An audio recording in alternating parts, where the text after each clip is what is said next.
So, ayan si Roxy. Si Roxy yung aming fur baby na magto 2 years old na. So, ayan yung mga anak ko.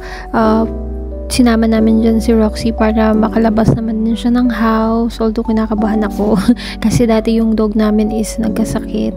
So yun, and yun namatay nga. So kay Roxy, alagang-alaga namin siya. Ayan, meron pa siyang nakalagay sa feet niya para hindi direkta sa feet niya mapupunta yung mga dumi.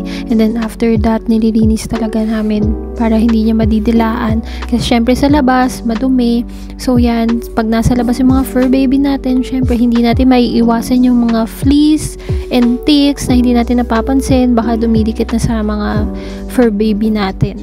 So si Roxy, pinapa-next guard namin yan. So make sure namin na laging may next guard siya, and at the same time meron din kaming pinapatak sa kanya.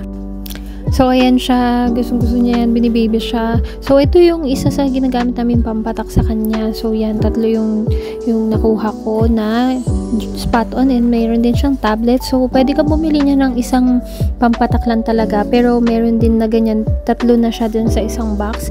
And then, yung sa tablet naman, 4 tablets na yun. So, pwede siya sa cats and dogs.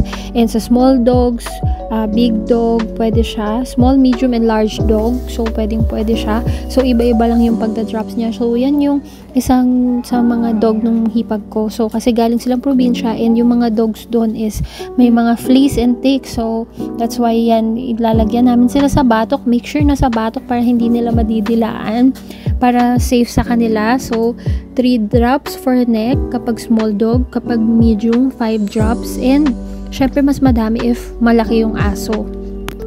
Make sure nyo guys na hindi pregnant or nagpapa-breastfeed yung mga dogs nyo kapag gagamitin nyo yan. And yung mga under 2 months old, hindi din sila pwedeng lagyan ng ganyan.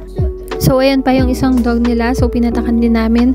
Mas malaki siya kaysa dun sa Shih Tzu. So, mas madami kaming nilagay sa kanya. So, don't forget to rub sa skin, guys. And, wag nyo silang papaliguan muna agad-agad. And guys, please read the instructions carefully before use.